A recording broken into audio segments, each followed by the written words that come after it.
So next, let's load up an EQ on the master here as well. I'm going to use Pro Q. You can use the standard built-in EQ, being the internal ones, being these ones.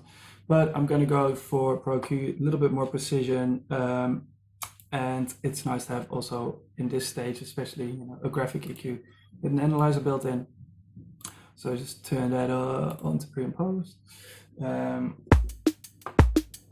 Now all I really want here is a little bit of emphasizing. I think we're probably not as toppy as we could be. Let's just make this bell rather than a shell. Right, so it's somewhere in this area. Could also see.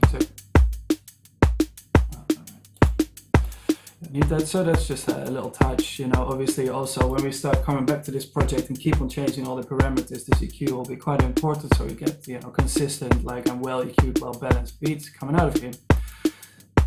So we're checking, we're definitely not running into the red on the master, which is important because the next part is resampling this, and Maschine is good at resampling, slicing. So this is definitely a good feature and something to use. I think you could obviously keep all this stuff live in your project, but there are some benefits, and it just simplifies your workflow massively if you resample and slice. Also, you can then save those sliced sounds and keep on loading them from your user library, and so create a really quick workflow. So let's just, for this purpose of sampling, create a new group D. We are going back to the sound level, and we're going to record the pad 1. So we can just do that by now having selected it, hitting sampling. We can see this is now already running this, but it wouldn't standard list because I've previously done it. Usually, we're using the external stereo. Sorry, that's because I'm running Soundflower at the moment.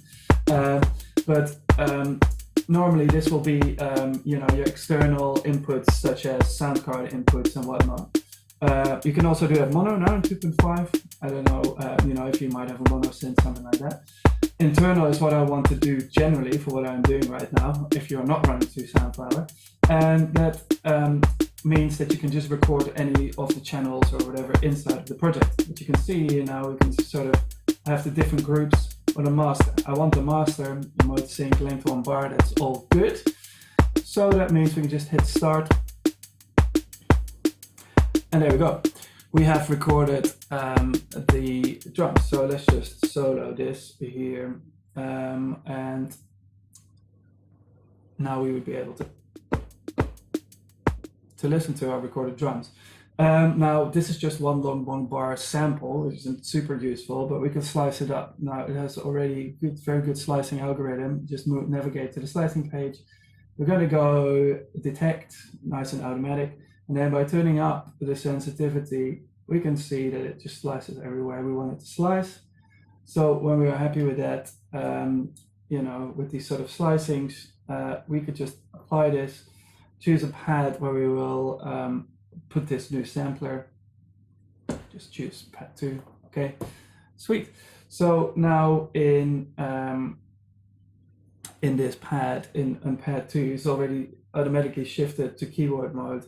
You can't hear anything now, it's because it automatically transposed the zone all the way down. You can manually change that if you wanted, just by going here into zone, holding shift, select all of them, make sure you get this sort of 4-way arrow. And there we go.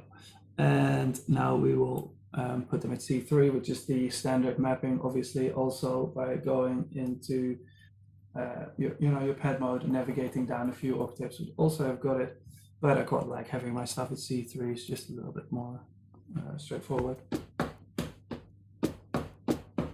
So now we have our drums all nicely mapped out here, and we might as well get rid of the original recording if we wanted to as well. We can rename this as resampled drums, and capitalization correct.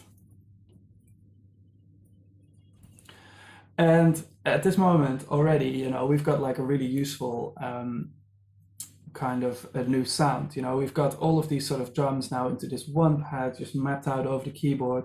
Inside the sampler, let's use it here. Go to the plugin. For instance, all the different pages for the sampler. Also for the quick overview, if you prefer that, you could just be here in the mixer view. You can see all the different slices here being assigned to different zones automatically, so we don't have to do any of that, and now these just serve as global parameters. Inside the zone, individual slices, you can select them and then change the pitch of them or the gain of them. But in general, what I really like to do is resample drums, is just kind of tune them up a little bit. So if we go to, we just get a little bit of added tightness.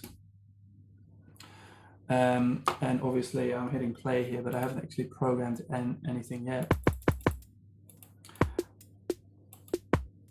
Now, I already saw it earlier, but we've got a kick and a hi-hat in the first slice. So if we just go to the first slice here and change the end to be a little bit more correct there, and in fact zoom in a little bit to make sure that we have something along the zero crossing. Now we don't have that hi-hat behind it. It's better. Could have been a bit more precise with our slicing, but this is really no drama. Now I'm just going to quickly click in a pattern. Could also do that with the step edit. Make sure if you want to pre-listen to all your drums here that you have this little speaker enabled. Sometimes people get a little bit lost looking for it.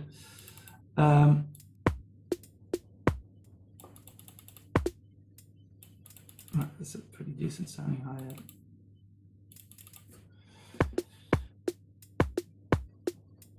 So we can now really hear that we've got sort of, because of that slight pitching up, a little bit more tightness, but also because I've done a lot of emphasizing of transients. Really, before you will save this sound, it's probably a good idea to add a little bit of limiting. You could add something like a Pro L, but the Pro L has got very high latency for Maschine, doesn't really like it. So let's just use a nice internal limiter. I'm just loading it up here now. And we've got the limiter. It has got a few different, like the old mode, which just has basically virtually no control. And you just limit loads or whatever. This can be useful for if you want to do something quickly, or if you not too bothered about your parameters.